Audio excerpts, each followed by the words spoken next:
Hello everyone, this is Ravivan Rao. स्वागत करता हूं सभी का रैपिड रिवीजन सीरीज के चैप्टर नंबर 14 में, जिसका नाम है सेमीकंडक्टर इलेक्ट्रॉनिक्स। यहां से एक एमसीक्यू, 2 मार्क का क्वेश्चन, 3 मार्क का क्वेश्चन, या हो सकता है कि एक बड़ा question case study based form में भी पूछा जा सकता है। ये चैप्टर का वेटेज अच्छा खासा है और सिलेबस बहुत छोटा सा है। डिटेल में ये चैप्टर पढ़ना है तो नीचे वन शॉट की लिंक दी गई होगी। यहां पर हम बस 15 से 20 मिनट में इसका रैपिड रिवीजन करने जा रहे हैं। तो क्या होता है सेमीकंडक्टर, कि जिसकी कंडक्टिविटी या रेजिस्टिविटी कंडक्टर और इंसुलेटर के बीच की रेंज की होती है, उसको हम सेमीकंडक्टर कहते हैं। 3 हिस्सों से हम इसको डिवाइड करते हैं। इंट्रिंसिक यानी कि प्योर फॉर्म में सेमीकंडक्टर, सिलिकॉन और जर्मेनियम इसके बेस्ट एग्जांपल हो जाएंगे। अब इसी प्योर में कुछ इंप्योरिटीज ऐड करके हम एन टाइप और पी टाइप सेमीकंडक्टर बनाते हैं, जिसको कंबाइंड फॉर्म में एक्सट्रिंसिक सेमीकंडक्टर बोलते हैं। और तीसरा टाइप है कंपाउंड सेमीकंडक्टर, जो कंपाउंड फॉर्म में पाए जाते हैं। बढ़िया। अब सेमीकंडक्टर को अच्छे से समझने के लिए हम बैंड थियरी समझते हैं। ये बैंड थियरी समझाती है कि एक है वैलेंस बैंड, कि जिसमें इलेक्ट्रॉन वैलेंसी वाले इलेक्ट्रॉन रहते हैं। 0 केल्विन टेम्परेचर पे सारे के सारे जो इलेक्ट्रॉन है वो इसी बैंड में रहते हैं। ये बैंड में रहने वाले इलेक्ट्रॉन कहीं कंडक्टिविटी में पार्टिसिपेट नहीं लेते, कहीं इलेक्ट्रिसिटी पे पार्टिसिपेट नहीं करते। इसके जस्ट ऊपर इजी गैप पे रहा होता है कंडक्शन बैंड, कि अगर इस इलेक्ट्रॉन की एनर्जी बढ़ जाती है वैलेंस बैंड वाले की, तो वो उड़ के कहां चले जाते हैं, कंडक्शन बैंड में। और ये कंडक्शन बैंड वाले इलेक्ट्रॉन है वो इलेक्ट्रिसिटी पास करवाने में हेल्प करते हैं। याद रखना इन दोनों के एनर्जी गैप के बीच का, एनर्जी बैंड के बीच का डिफरेंस को एनर्जी गैप या हम बैंड गैप भी कहते हैं, जिसको लिखेंगे CB minimum minus VB maximum के फॉर्म में। ये गैप को ही जाना जाता है एनर्जी गैप के नाम से। अब ये गैप इंसुलेटर में बहुत बड़ा होता है, 3 इलेक्ट्रोवोल्ट से भी ज्यादा, इसलिए हमें यहां पर हायर रेजिस्टिविटी देखने को मिलती है। कोई मुश्किल से कोई एक आध इलेक्ट्रॉन होगा जो इस कंडक्शन बैंड में होगा, इसलिए यहां पर कम कंडक्टिविटी देखने को मिलती है। सेमीकंडक्टर में 3 इलेक्ट्रोवोल्ट से ये कम होता है डिफरेंस, लेकिन फिर भी अच्छा खासा देखने को मिलता है। जबकि कंडक्टर में बेटा ये गैप होता ही नहीं है, ओवरलैप है दोनों एक दूसरे से। इसलिए सारे वैलेंस बैंड वाले इलेक्ट्रॉन है वो जब जरूरत पड़े तब वैलेंस बैंड में जा सकते हैं और इलेक्ट्रिसिटी पास करवा सकते हैं। इसी वजह से हमें कंडक्टर में अच्छी खासी इलेक्ट्रिसिटी देखने को मिलती है। तो ऐसा क्या हुआ कि जिसकी वजह से एक क्रांति आ जा रही है सेमीकंडक्टर पूरे समाज में, कि भाई ये गैप है ना, वो कुछ इंप्योरिटीज ऐड करने पे बहुत कम हो जाता है, या टेम्परेचर बढ़ाने पे भी ये गैप है वो कम हो जाता है। तो ये पहला ऐसा, मतलब सेमीकंडक्टर पूरे से ऐसा समाज मिला है हमें कि जिसमें कुछ इंप्योरिटीज ऐड करने पे गैप बहुत कम हो जा रहा है, जिससे हमें अच्छी खासी कंडक्टिविटी मिलती है। और इसके अलावा भी इसके बहुत यूजेस है, जैसे कि एक ही डायरेक्शन में करंट को फ्लो होने देगा, दूसरी डायरेक्शन में से आने वाले करंट को रेजिस्ट कर देता है, आने नहीं देता है। और ऐसा ही तो चाहिए हमें। मोबाइल चार्ज पे लगाए तो ऊपर से आता हुआ, मतलब चार्जिंग हो वो जरूरी है। अगर कोई चार्जर ऐसा हो कि जो मोबाइल में चार्जिंग हुआ है उसको वापस खींच ले तो बुरा चार्जर बन जाएगा। ठीक है, तो हम ऐसे ही सेमीकंडक्टर इलेक्ट्रॉनिक्स से एक एग्जांपल था, सेमीकंडक्टर इंस्ट्रूमेंट अलग होता है। बढ़िया। तो अब डिवाइड करते हैं इंट्रिंसिक एन टाइप और पी टाइप, जिसको मैंने बताया था एक्सट्रिंसिक सेमीकंडक्टर। क्या है इंट्रिंसिक सेमीकंडक्टर में? सिलिकॉन या जर्मेनियम जिसकी वैलेंसी +4 होती है, तो हर एक दूसरे के साथ वैलेंसी से पेड बॉन्ड से, कोवेलेंट बॉन्ड से जुड़े हुए हैं। और यहां कहीं कहीं है वो होल है, कहीं कहीं इलेक्ट्रॉन फ्री फॉर्म में है। जैसे कि टेम्परेचर बढ़ने पे एक इलेक्ट्रॉन यहां से भाग निकला और यही इलेक्ट्रॉन है वो दूर जाके अकेला रह रहा है। ये फ्री इलेक्ट्रॉन है जो कंडक्टिविटी में पार्टिसिपेट करेंगे और यहां पर बन जाएगा होल। इसको भरने के लिए कोई दूसरा इलेक्ट्रॉन आ रहा है तो यहां पर होल बन जाएगा। ऐसे ऐसे होल को हम पॉजिटिव चार्ज की तरह ट्रीट करते हैं। ऐसे पॉजिटिव चार्ज यानी कि होल, और जो बिहेव कर रहा है एक्चुअल में, ठीक है, एक्चुअल में है नहीं, और ये फ्री इलेक्ट्रॉन कंडक्टिविटी में पार्टिसिपेट करते हैं। इसलिए इंट्रिंसिक सेमीकंडक्टर में जो कंडक्टिविटी होती है वो इस होल और फ्री इलेक्ट्रॉन के कारण होती है। अब एन टाइप में कुछ खास बात है। एन टाइप में हम ऐसे एलिमेंट को ऐड करते हैं कि जिसकी वजह से ध्यान से देख लीजिए, यहां पर +5 करके हमने ऐड किया है। इस +5 की वजह से होगा ये कि इसका एक एक्स्ट्रा इलेक्ट्रॉन होगा। इस एक्स्ट्रा इलेक्ट्रॉन की वजह से सारे के सारे, मतलब ये तो सिर्फ एक स्ट्रक्चर की बात की है, ऐसे बहुत सारे +5 वाले ऐड किए गए होंगे, जिसकी वजह से एक ऐसे फ्री इलेक्ट्रॉन बहुत ज्यादा होंगे। तो कंपेरेटिवली होल इलेक्ट्रॉन ज्यादा होंगे, फ्री इलेक्ट्रॉन ज्यादा होंगे।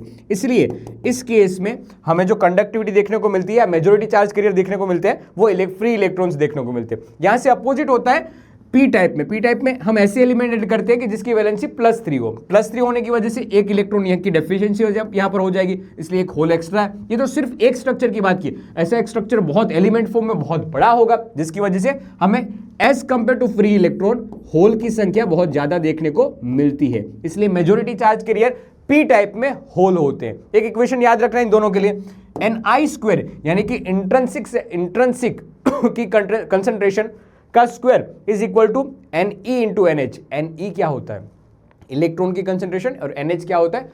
होल की कंसंट्रेशन। और इस पर अच्छे खासे MCQ या 2 मार्क का क्वेश्चन भी पूछा जाता है, अब भी दिखाऊंगा। एक बार बता देता हूं कि N टाइप में क्या क्या ऐड किया जाता है। N टाइप में नेपाल, पाकिस्तान, ऑस्ट्रेलिया सब भिखारी वाले ऐड किए जाएंगे, पेंटावेलेंट यानी कि एटम ऐड किए जाएंगे, और पी टाइप में 3 वैलेंसी वाले यानी कि बैंगन, आलू, गाजर, इन थैला वाले एलिमेंट ट्राइवेलेंट वाले ऐड किए जाएंगे। याद रखना, इससे फायदा क्या होता है? इससे फायदा ये होता है कि एक फर्मी लेवल डेवलप हो जाता है और डोनर लेवल डेवलप हो जाता है एन टाइप में। ये डोनर लेवल यहां तक है, तो ये वैलेंस बैंड वाले को बोलते हैं दोस्त, वैलेंस बैंड वाला है वो यहां तक पहुंचा सकता है, यहां पर दान कर सकता है, यहां तक पहुंचा सकता है, तो अब ये गैप बहुत कम रह जाता है। ऐसा ही पी टाइप में होता है, एक्सेप्टर लेवल यहां तक आ जाता है, मतलब कि बस वैलेंस बैंड वाले को यहां तक एनर्जी पहुंचा देनी है, तब भी वो कंडक्शन बैंड में कंसीडर किया जाएगा। ठीक है, बढ़िया सर।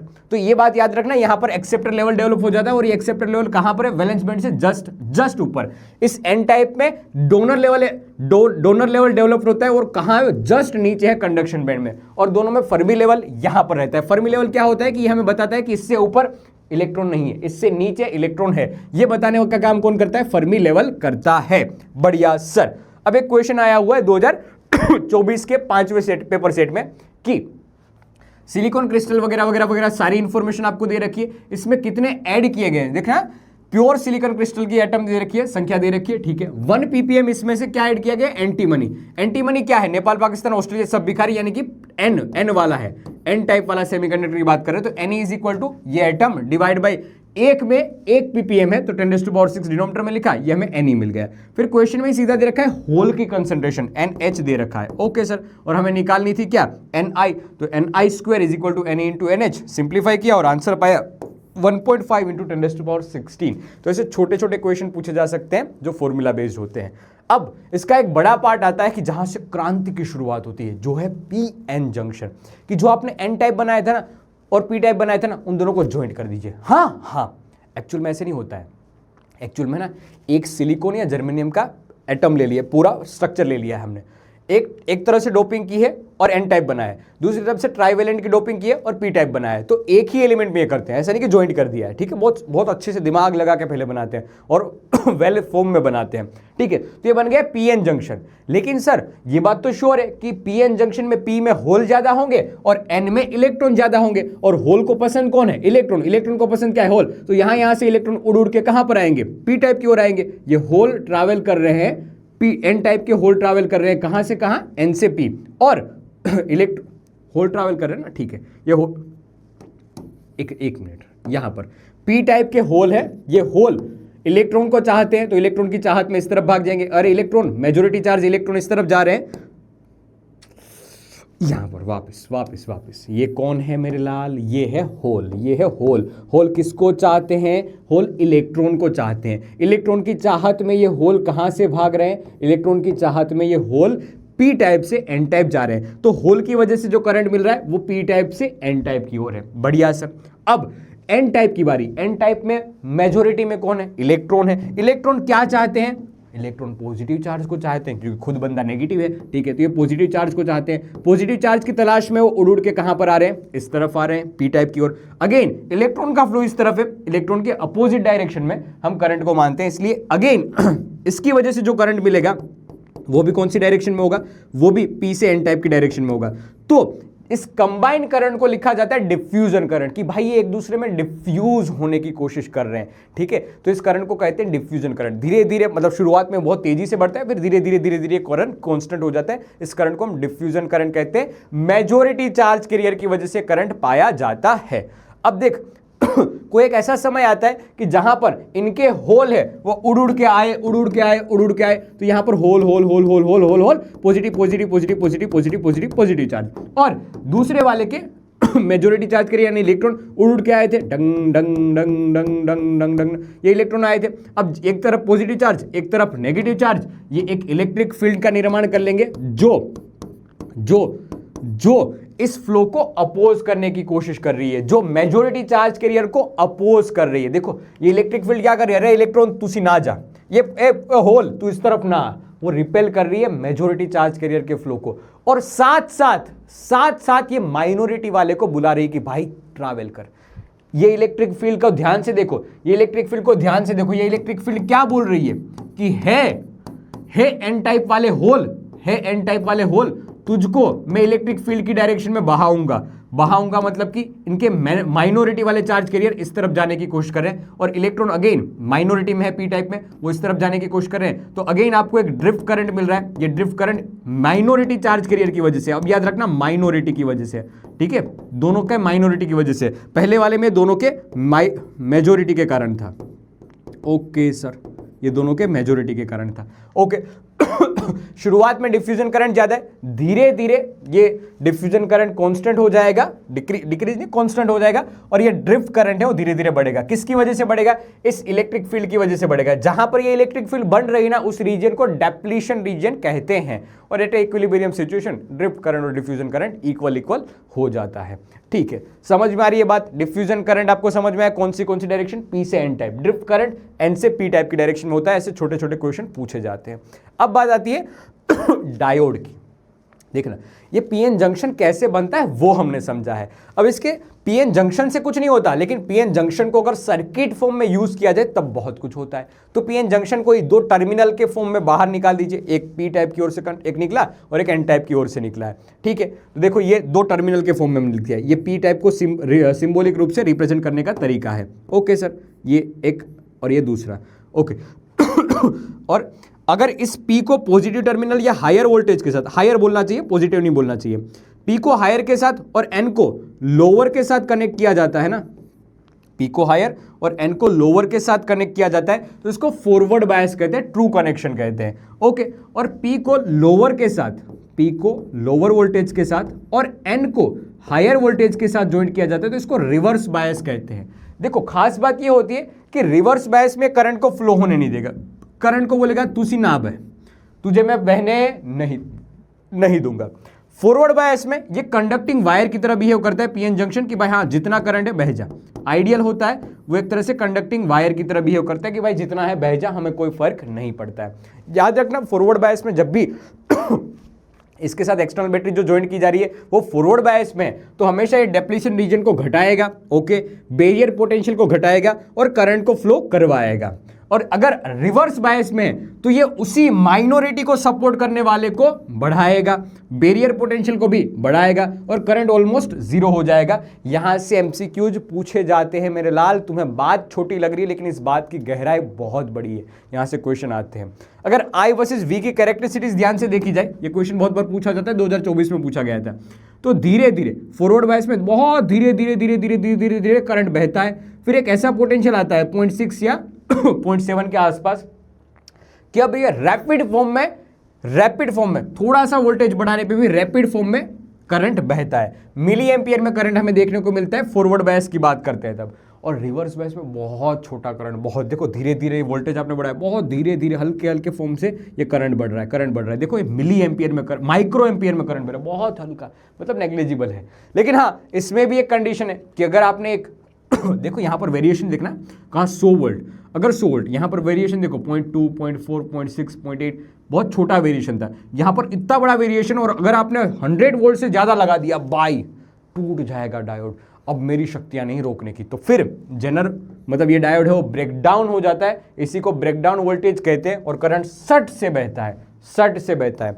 सीधी सी बात है, ये ओहम लॉ का पालन नहीं करता है क्योंकि V = I वाली कोई यहां पर बात ही नहीं है मेरे दोस्त। ठीक है, ये I वर्सेस V की कैरेक्टरिस्टिक्स है, बहुत बार ये क्वेश्चन पूछा जाता है। इस पर एमसीक्यूज भी और क्वेश्चन भी पूछे जाते हैं, जैसे कि डायोड के आइडियल वाले केस और डायोड के रियल वाले केस बहुत फेमस थे। तो दो क्वेश्चन जो अलग अलग टाइप के थे, पूरे 4 साल 5 साल का एनालिसिस करके दो क्वेश्चन बताता हूं कि दो टाइप के क्वेश्चन पूछे जाएंगे। एक की जिसमें डायोड है वो आइडियल है, जैसे कि इस कहानी में बताया कि D1 D2 है वो आइडियल डायोड है सर्किट के साथ जॉइंट है, हमें इसका इक्विवेलेंस रेजिस्टेंस बताना है, ठीक है, या फिर क्या बताना है, करंट फ्लोइंग बताना है, find out the value of current flowing. ध्यान से देखो तो आपको पता चलेगा ये पॉजिटिव के साथ है तो ये हायर पोटेंशियल पे है और ये भी हायर पोटेंशियल पे है। आप ध्यान से बता दीजिए कि कौन रिवर्स बायस में है, ये एन टाइप है तो एन टाइप जो भी है वो रिवर्स बायस में हो जाएगा, हायर पोटेंशियल के साथ जॉइंट किया गया है तो ये डायोड हो जाएगा रिवर्स बायस में, और रिवर्स बायस में उसको ओपन सर्किट की तरह हटा दीजिए, हटा दिया तो अब बस ये ही बच जाएगा, और फॉरवर्ड बायस में उसको कंडक्टिंग वायर के जैसा बिहेवियर दिखा दीजिए तो ये कंडक्टिंग वायर के फॉर्म में ऐसा आ जाएगा। बढ़िया यार। तो 2 ओहम, बीच में कुछ नहीं, नीचे 1 ओहम, तो 2 और 3 सीरीज में इसलिए 3 बन जाएंगे, 2 और 1 3 बन जाएंगे, और 6 वोल्ट की बैटरी है तो 6/3 आंसर आ जाएगा I = 2 एम्पियर। बहुत अच्छा क्वेश्चन था, 2024 में ये पूछा गया क्वेश्चन है। 2023 में एक ट्रिकी क्वेश्चन पूछा गया था जिसमें डायोड है ना वो रियल टाइप का दे रखा है, मतलब उसका वोल्टेज कुछ ना कुछ होता है, कुछ ना कुछ पोटेंशियल बैरियर होता है। तो डायोड का पोटेंशियल बैरियर दे रखा है 0.7 वोल्टेज और एक्सटर्नल बैटरी ज्वाइंट की गई है वो 0.5 वोल्ट की है। बताओ इसमें से कितना करंट बहेगा, इसमें से कितना करंट बहेगा। तो मेजॉरिटी वाले क्या बताते हैं, देखो कि यहाँ पर पहले तो ये पी टाइप है और ये एन टाइप है, पी के साथ ये हायर पोटेंशियल, ये लोअर पोटेंशियल, तो इस वजह से फॉरवर्ड बायस में तो ये आएगा या ये आएगा, बी और डी नहीं आ सकते। और मेजॉरिटी ऐसा कर देते हैं कि ये फॉरवर्ड बायस में ऐसा है, ठीक है, ऐसा है तो ये 0.7 है और ये 0.5 है, तो मेजॉरिटी वाले है ना करंट लिखने के चक्कर में ऐसा कर देते हैं कि 0.7 माइनस 0.5 डिवाइड में ये रेजिस्टेंस 100 ओम, और ऐसा कौन सा आंसर निकाल लेंगे। शायद आंसर ये 5 मिली एम्पियर दे भी रखा हो, लेकिन ये गलत हो जाएगा। क्यों गलत हो जाएगा समझना इस बात को, ये रियल है बेटा, तो इसका पोटेंशियल बैरियर देखो ना 0.7 वोल्ट है और ये 0.4 वोल्ट है, 0.5 वोल्ट है, ये करंट को बहने ही नहीं देगा। ये अपोज कर रहा है कि भाई तेरे में दम हो तो 0.7 से ज्यादा वोल्टेज सप्लाई कर, तब मैं ब्रेकडाउन होगा और तब मैं करंट को फ्लो होने दूंगा, अदरवाइज होने नहीं दूंगा। अभी के लिए समझना कि एक पोटेंशियल बैरियर को पार करना जरूरी होता है, ये पार नहीं करेगा तो कहानी खत्म हो जाएगी, तो ये फ्लो करंट को नहीं होने देगा। तो इसलिए इसका आंसर आएगा 0 एम्पियर। दिमाग में बात सेट रखना, सही आंसर है, एकदम संपूर्णपणे सभान अवस्था में बता रहा हूं। ओके, 2025 में पूछा गया एमसीक्यू, ध्यान से देखना। पीएन जंक्शन डायोड है जो फॉरवर्ड बायस में है, ओके, तो क्या होगा, डेप्लीशन रीजन घटेगा बढ़ेगा। याद कर मैंने आपको बताया था फॉरवर्ड बायस में है तो घटती है चीजें, उसका पोटेंशियल बैरियर घटेगा, उसकी डेप्लीशन रीजन जो इलेक्ट्रिक फील्ड वाली रीजन है वो भी घटेगी, रिड्यूस होगी। ध्यान से देख लीजिए।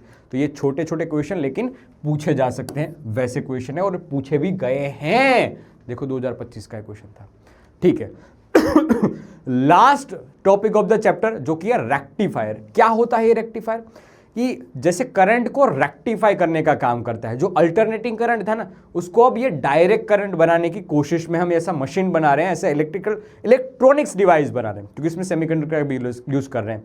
तो ये डिवाइस जिसको इलेक्ट्रॉनिक डिवाइस कहते हैं, सेमीकंडक्टर का यूज हुआ तो इसको इलेक्ट्रिक मतलब जिसमें इलेक्ट्रिक फील्ड मतलब इलेक्ट्रिक वाले इससे पहले जिसमें भी हमने बात की वो सारे के सारे इलेक्ट्रिक टाइप के थे। सेमीकंडक्टर का यूज कर रहे हो इसका मतलब इलेक्ट्रॉनिक डिवाइस की बात करेंगे। तो इलेक्ट्रॉनिक टाइप का डिवाइस है जो क्या काम करता है, अल्टरनेटिंग करंट को डायरेक्ट करंट में कन्वर्ट करता है। बढ़िया यार बात है। अब है इसमें बात कि पहले बस एक डायोड का हम यूज कर रहे हैं और उसमें डायोड की प्रॉपर्टी का यूज कर रहे हैं कि जो बस एक ही डायरेक्शन में करंट को बहने देती है। तो जैसे ही अल्टरनेटिंग करंट है ना बेटा, कंटिन्यूअसली अपनी डायरेक्शन चेंज कर रहा है, ऊपर वाला पॉजिटिव नीचे वाला नेगेटिव। तो एक साइकिल के लिए क्या हुआ पता है कि ये पॉजिटिव बना ये नेगेटिव बना। पॉजिटिव में है तो ये फॉरवर्ड बायस में तो करंट को बहने देगा, करंट को बहने देगा तो कुछ ऐसा सर्किट मिलेगा, ठीक है। ये डायोड में से करंट को बहने दिया है। अब नेगेटिव साइकिल की बात, क्योंकि भाई ये है कौन, ये अल्टरनेटिंग करंट है, तो अब नेगेटिव साइकिल आएगा, यहाँ ऊपर नेगेटिव नीचे वाले में पॉजिटिव, तो ये भी नेगेटिव नीचे वाला पॉजिटिव। अब ध्यान से देखो तो ये रिवर्स बायस में हो गया और रिवर्स बायस में करंट को फ्लो होने नहीं देगा। तो कंटिन्यूअसली ऐसा आएगा, फॉरवर्ड बायस में करंट को फ्लो होने देगा, रिवर्स बायस में करंट को फ्लो नहीं होने देगा, ठीक है। तो ये रिवर्स बायस की कहानी, ये फॉरवर्ड बायस की कहानी और ये रिवर्स बायस की कहानी। समझ में आ रही है बात, समझ में आ रही है बात, ठीक है। एक पूरी की पूरी साइकिल बन रही है, पॉजिटिव के लिए करंट को फ्लो होने देंगे, नेगेटिव के लिए करंट को फ्लो होने नहीं दे रहे। ये एक साइकिल हो गई, टाइम पीरियड सेम आएगा, ये एक साइकिल हो गई, इसका टाइम पीरियड भी सेम आएगा। अब भाई दिमाग लगाए, हम तो पूरी एनर्जी दे रहे हैं तो क्यों हमें आधा आधा ही करंट मिल रहा है, हमें पूरा करंट चाहिए। तो पूरा करंट चाहिए तो फुल वेव रेक्टिफायर यूज किया जाता है। इंस्ट्रूमेंट वही है, पूरा का पूरा ट्रांसफॉर्मर, बस हमने एक क्या ऐड कर दिया, डायोड ऐड कर दिया बीच में। अब एक नहीं 2 डायोड ऐड कर दिए, इससे फायदा क्या होगा समझना। पहली पॉजिटिव साइकिल के लिए बात कर रहे हैं तो ये पॉजिटिव ये नेगेटिव, तो ये भी बनेगा पॉजिटिव और नीचे वाला बनेगा नेगेटिव, ओके। तो जो पॉजिटिव बन रहा है वो फॉरवर्ड बायस में